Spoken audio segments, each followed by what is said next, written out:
in 1963-64, there was an entire movement. I mean, I can't even begin to tell you how bleak our 1950s were. Your 1950s were pretty good here in the United States, but in Britain, it wasn't black and white. Our 1950s was grey and greyer. It was just a dull time, and what changed everything was the music.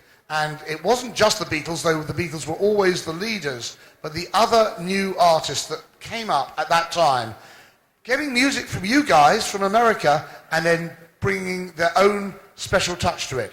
And one of the key members of that burgeoning movement in Britain, alongside the Beatles, was a band started by the next guest I'm bringing on. Started the Moody Blues, and then of course became a co-founder in Wings. Please welcome to the stage, Denny Lane.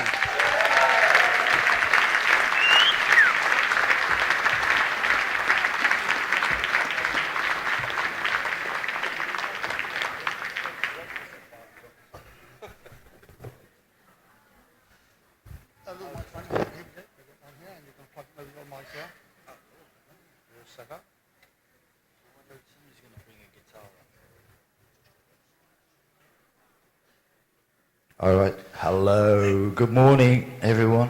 Good morning. Well, it's morning for me. It is sort of morning. I last saw you around 2 or 3 in the morning. You were chatting up my mum, I think. And she was enjoying it. Yeah, well, she knows as much about the business as you do. Right? She does. She knew when you were playing on stage last night, I was standing just behind you. My mum was in there. She knew all the words to go now. She was singing along with you. Who doesn't know all the words to go now except me, right? You're entitled to forget them. I change them sometimes. You're entitled to forget them. Now, just paint at first just a little picture, because I've been talking somewhat about the fact that 1950s was very grey in Britain, and suddenly the music scene burst and suddenly came into colour because of that music scene. Do you remember what was the first music that sort of really caught your ear and made you kind of interested in music? Well, my sisters were into the music of the day, you know, Mario Lanza, Johnny Ray, all those, Frankie Lane. In fact, that's where I partly got my name from, if you want to know the truth. Ah. Frankie Lane and Cleo Lane, who I later, you know, I was kind of a fan of... Switch your phone off, Martin, for Christ's sake. Apologies, that's very bad. Hey, he gets a telephone call, Denny. Are you sure about this? Sorry. Oh, right, I'll tell him. Sorry, it was Frankie Lane, so can I have his name? Can I have his name back? Quick. Frankie Lane. You know, in those days, everybody used to make the names up anyway. The Beatles were really the first to come along and change all that, weren't they? To use their real names. Yeah, they had a couple of times where they used, we go change. Yeah. But he was in a band called Rory Storm and the Hurricanes, and that I don't think Rory Storm was his real name. I don't think so, no. But so I was one of those teams. When I was in school, I was Johnny of Johnny and the Dominators, you know, and all that kind of thing. You know, you became that. But anyway, I digress. So I was listening to all this stuff, K-Star, Wheel of Fortune, all that stuff, and jazz as well, you know. I was into Django Reinhardt a lot because my dad comes from a kind of a gypsy background, you know. He wasn't a travelling gypsy, but he's in his family way back. And I loved gypsy music. I loved all that sort of Spanish guitar style. Right. Yeah, you had that. There's a whole bohemian thing going on there in the late 50s. That whole bohemian scene was setting up. That's right. Yeah, that was a precursor really to like the British blues style bands, which were all happening in London at the time. It wasn't happening so much in Birmingham because Birmingham, excuse me, was a factory town. It's very industrial. Yeah, so people came from all over the world really to work in those factories. So there was a lot of music in Birmingham. Because you got your reggae, you got your Irish show bands, you know, everything was. It was a different type of musician that came out of Birmingham. They were good copiers, let's put it that way. But they synthesised it. You took it from lots of different areas. Yeah. when did you start thinking of music as a possible career? And was it just a passion for music, or was it, as Andrew Oldham said the other day, said, was it a way to avoid having to get a real job? Yeah, but you know, he's making a joke or something, which is, I mean, we all said that, but it really wasn't. It was a job that we wanted to do, because after the war, you know, I was the youngest of like 5 kids, and all my sisters and brother were all much older, you know. And after the war, I was kind of encouraged to do whatever I wanted to do to make it, you know, to get a job of some sort. It was a very, very positive time, you know. The war was over, you know, we're all going to live, this kind of thing. So, you know, everybody went into whatever they wanted to go into. It was like a new beginning for lots of businesses, not just music. And because I came from a sort of a family music background, you know, in the sense that everybody had a piano in the living room, didn't they? And, you know, my mum plonked along on a few songs, and every Sunday people would come for dinner, the sisters would do all the cooking, and then, you know, we'd have a sing-song and a little bit of a, maybe a little bit of what they call charades, you know. It's like, but we would all dress up in clown outfits and do silly things, you know. So it was like a little show in the house, you know. And I went from there into pantomime. My old man got me into pantomime school, if you like, through his works. You know, at the works every year they'd have the Christmas pantomime. I got into that. Got a cheap guitar. Found an old ukulele in the. I think I said this the other day. In the cupboard. Found an old ukulele my brother used to have, and started playing around on that. I didn't know how to tune the guitar or anything in those days. Just kind of made it up, you know. Then at school, there's a friend of mine, Phil Nelson he was. That was his name. Hey, I can't believe I remembered that. And he was studying jazz guitar. His brother was a jazz guitarist, and he taught me how to tune the guitar. So then I was into Django Reinhardt and all this, the south of France type of, you know, Stefan Grappelli's violin and all that thing. I was always into that stuff. As the Beatles were, as a lot of bands were, the Stones, we were all influenced by so many different styles, you know, folk being one of the big ones too. Right, and we'll talk about that more when we do our musicians forum at 4 o'clock. In your personal story, though, there's a point at which you're going to form a band, you're going to start making music. Take us through how that led into the Moody Blues.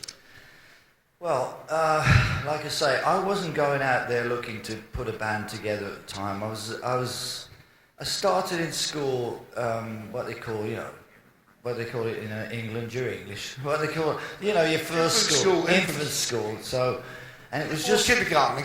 Yeah, right. But around the corner from the house, I could walk there, you know, and it's kind of a roughish area. It was a council estate, you know, so. You know, the kids were pretty tough around there, and you had to like run the gauntlet to get to school. You know, you had to like. But I was, you know, I wasn't really into sports so much. But my old man was a boxer, and so was his brother, professional boxer.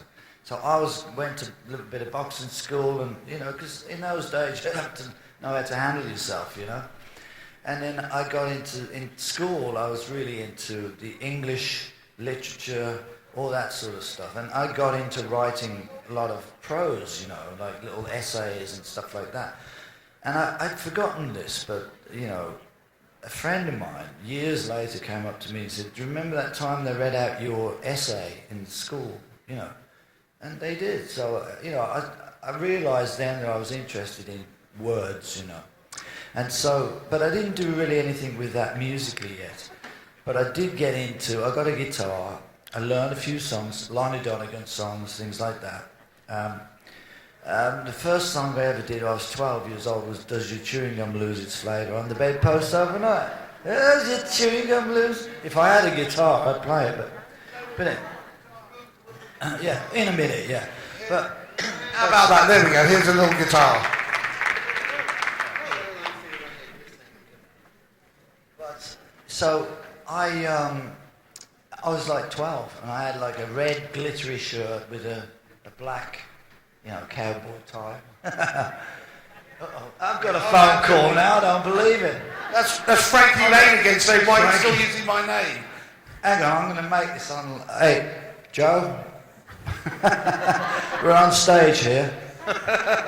This is Joe Orlando from the Cryos, and he's been looking after me and keeping you people away from me. You know who it is. But anyway, he's... Tell him not to call you at work. Joe, hang on. I'm talking to people here. I'm telling them all about you. So... So Joe plays bass in the Cryos, and he kind of looks after me as well here. And come and see us. Come, you know, I do a lot of work with them in this area, so that's the band. And don't call me at the office again, please. So what was it you wanted anyway? Okay, I'll see you later. Bye. He wanted to meet you. You know, it's all part of life now. Just get on with it. You know what I mean? Wanted to meet you for a pint.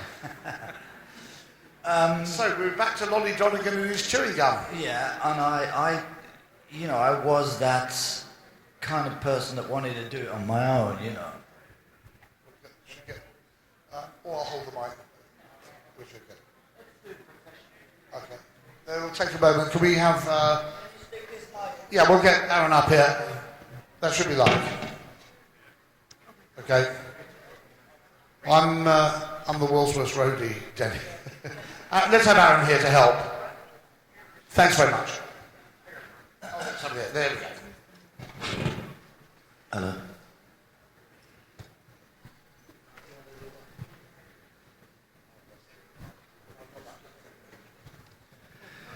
Yeah, so anyway, what happened was then, after that was at like the Birmingham Institute, which is kind of a big gig, you know, and it was like kids, you know.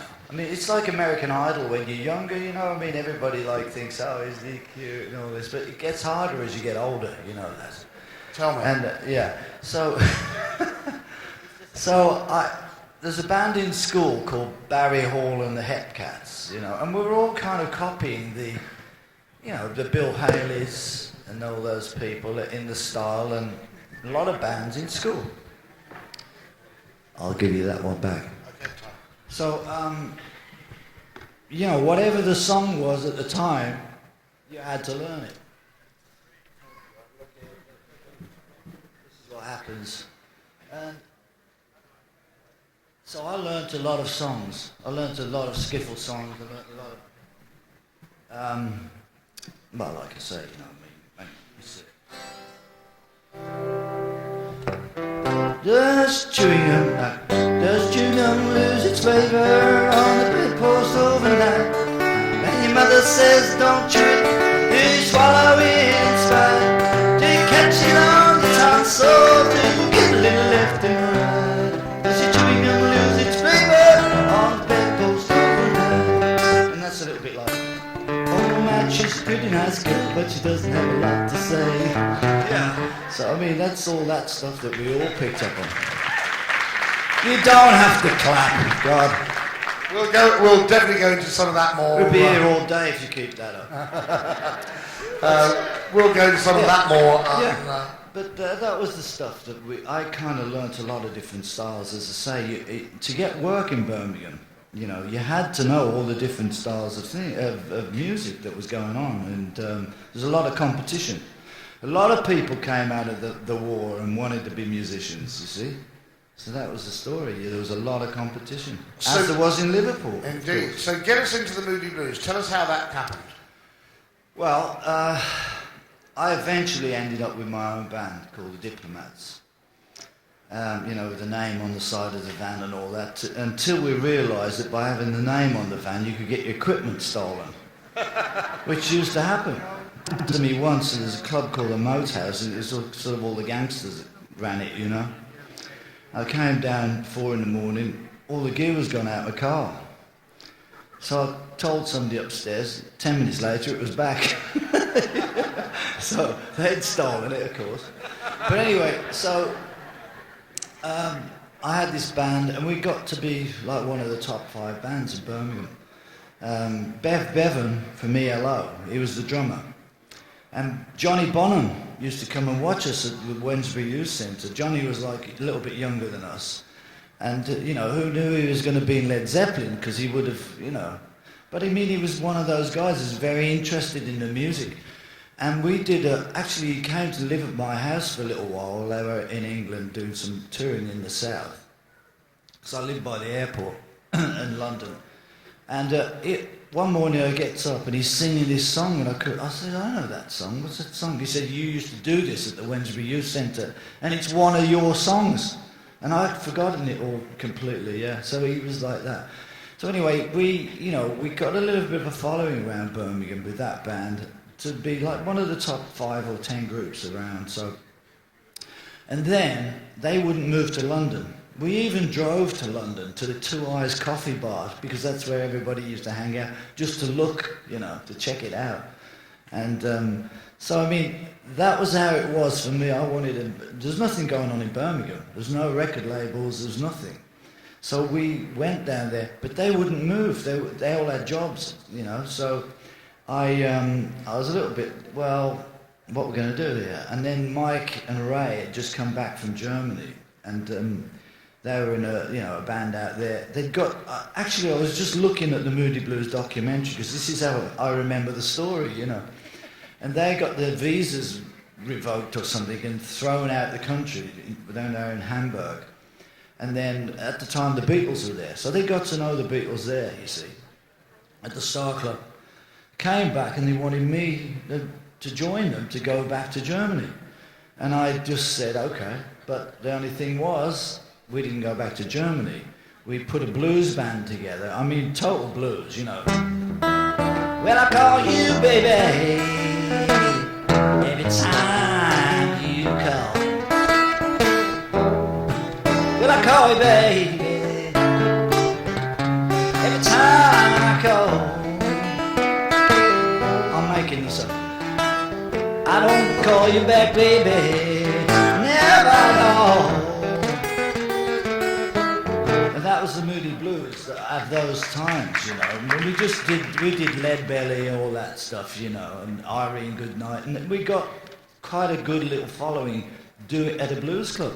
We didn't really, and so I lost all my sort of ambition to go to London for a while, But Spencer Davis Group was doing the same thing. So there was only like 2 known blues bands at that time, in a sense. There was probably a lot more, but we were kind of. And anyway, somebody came up from London, a guy called Tony Secunda and Alex Murray, who called himself Lord Alex Murray, which was a load of bull, right? Just to impress us. And they had a fight with the people who was looking after us at the time, which is the owner of the club, and dragged us down to London, and we started, doing the rounds there and recording, and Go Now came along, just through the Marquee Club, which again was a blues club. So around what time must have heard the Beatles on the radio or summer or television? Yeah. It must have been a time where they crossed your consciousness and you were aware that there's some guys in Liverpool are doing the same sort of thing. Well, I told you about that, I think. That talking about real jobs, right? I went to grammar school and you had to pass a test to do that, So, again, wearing a uniform in my neighbourhood was a little bit, but I was in school, and then at the end of that, of course, I got a couple of O-levels or whatever, and then I went to a training class at a place called Rackham's. It's like Harrods, Harrods store. It was owned by the same people as Harrods.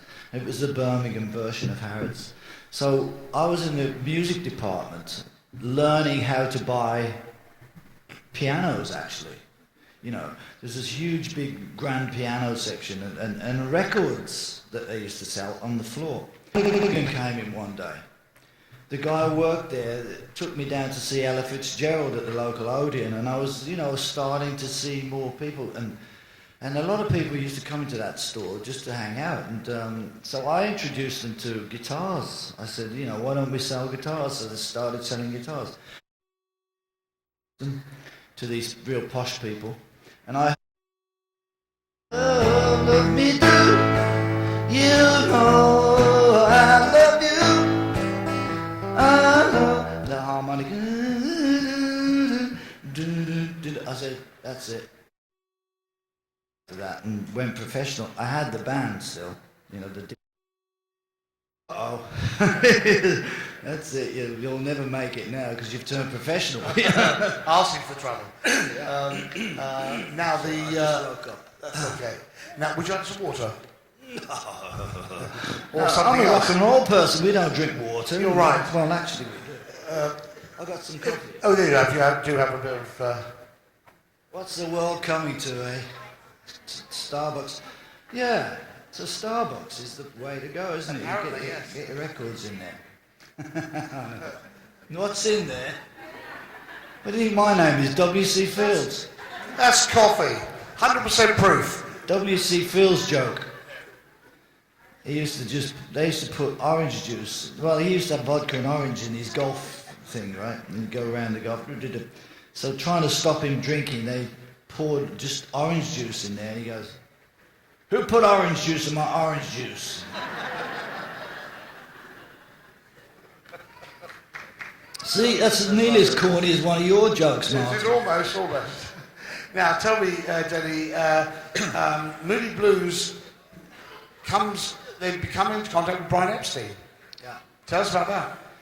Well, see, what had happened was I'd met the Beatles at the Old Hill Plaza, which is one of the regular gigs we used to do. Those were ballrooms, you know. There was no seats in those days. Everybody used to dance, and there was always a fight because somebody was looking at somebody else's girlfriend, you know. There's always a fight. And there were plenty of these places around the Birmingham area. Ritz ballrooms, the Plaza ballrooms, and they all had revolving stages, like London Palladium, you know. I think I told this story, but I'm telling it again. Just finish our song, and they came round, you know. All the screams are going on.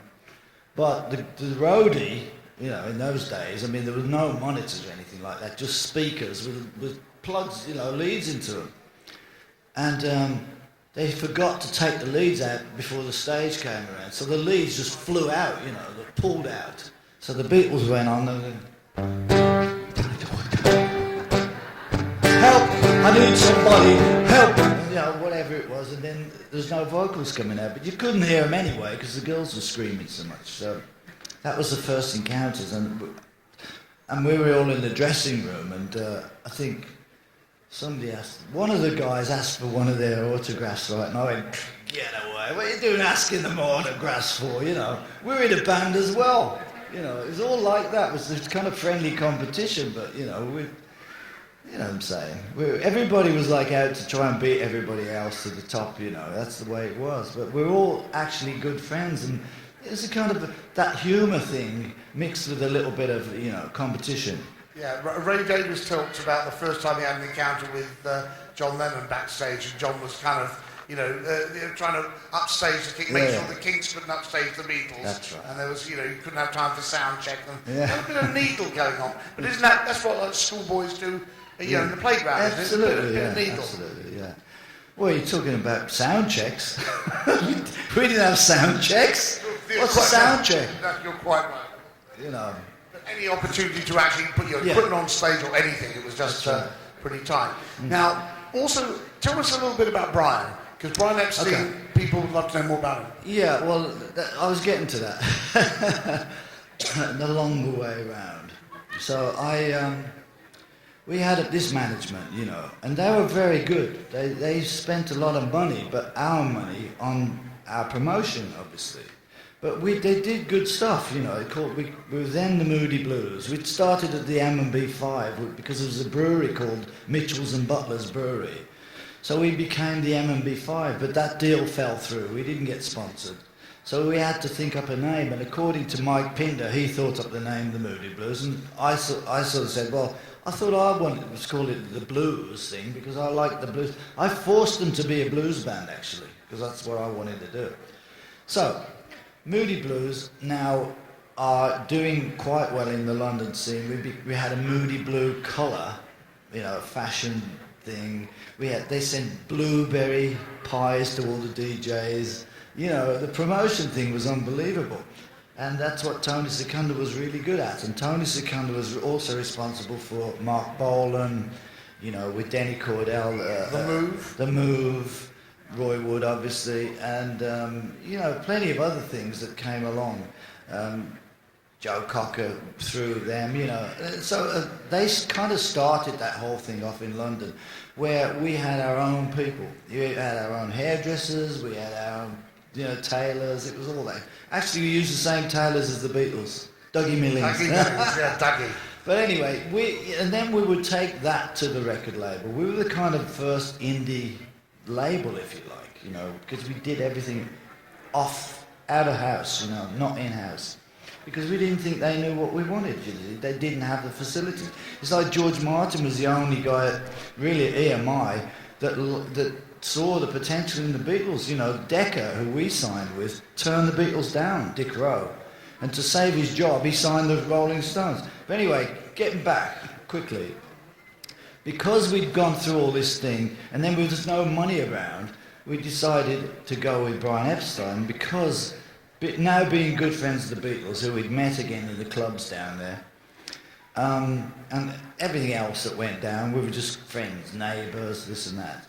So we did their second British tour, you know. So and again on the documentary, Graham, the drummer, you know, from the Moodies, is still the only original left. He tells the story of it going out, you know, and getting mobbed by all the girls, and then finding all his clothes glued inside of a, like, autograph book, you know.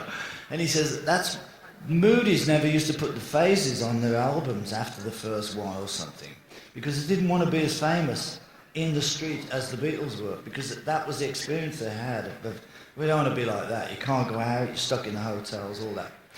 So we went with Brian as a result of that, and then NEMS, the Enterprises, which was the agency, just got us work all over the country, and we worked with everybody to do with NEMS. And what was Brian like as an individual, from your experience? Very nice guy, very friendly and very helpful, you know, and kind of, you know, he was a gentleman. He was very quiet in some ways, but of course he was very good at certain. Well, he had the class, you know, to sort of do the deals and the business meetings, but he was also a listener. I mean, there's no way he represented the Beatles without the Beatles saying this is what we want, you know. Like some managers, like our management, for example, just went off on a tangent and did stuff which without telling you, you know. Whereas Brian was a lot more cooperative, and that's why they made it, you know. It's that chemistry, really. And if you don't have it all right, you know, the potential of some bands goes down the pan because somebody, you know, didn't listen or something. Right. Now, touring, you toured relentlessly, so that was a big part of things. Yeah. And you also socialised. I mean, yeah. there was a big club. That was coming. No, there was a big club scene and a lot of musicians, which doesn't happen so much today. Yeah. You come off, you finish your gig, you go, if it was close enough to London, you go to the Speakeasy, yeah. Ad-Lib, Scotch, yeah. Cromwellian, wherever. Yeah. What do you remember of those days, well, and how? Because a lot of friendships were bonded over a pint or whatever. They were. You see, in Birmingham, there used to be a place called Alex's Pie Stall, where we always used to meet after gigs. You know, you'd come back from a gig, wherever you were, 50 mile away, and you'd all meet there at like 1 o'clock in the morning. Well, London was the same.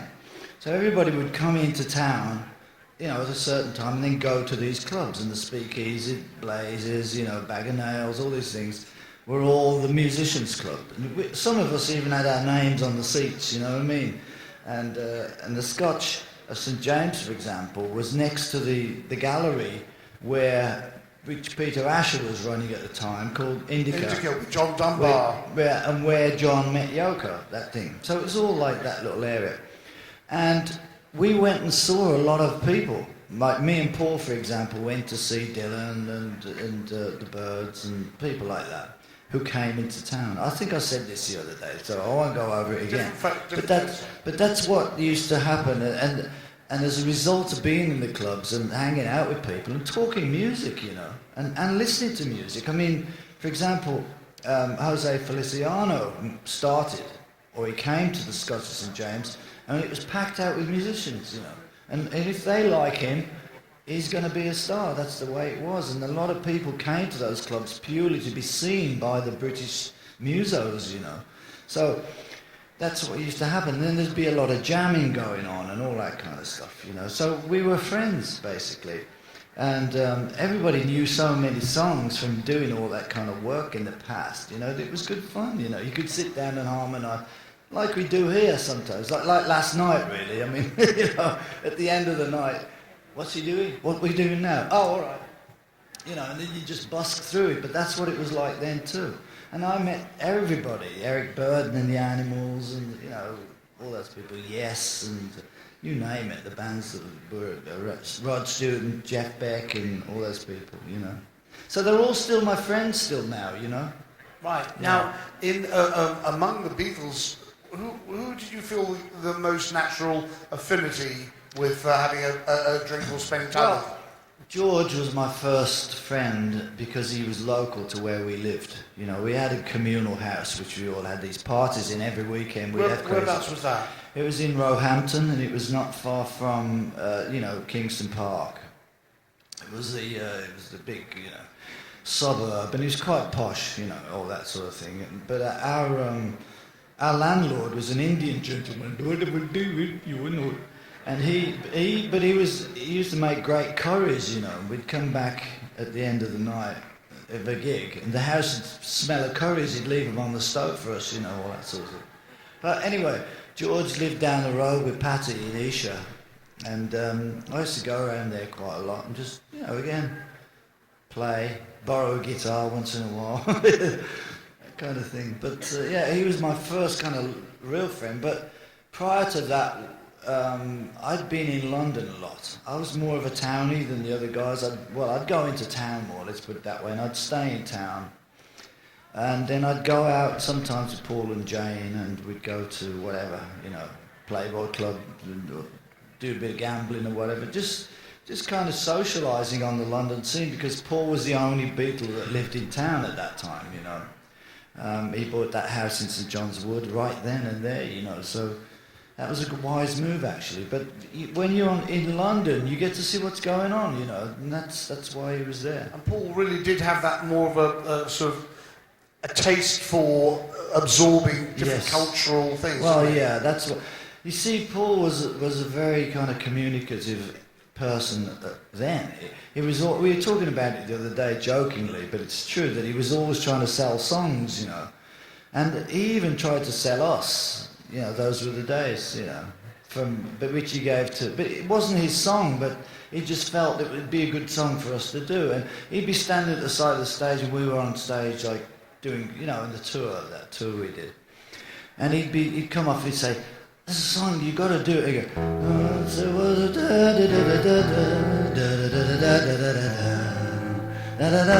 go,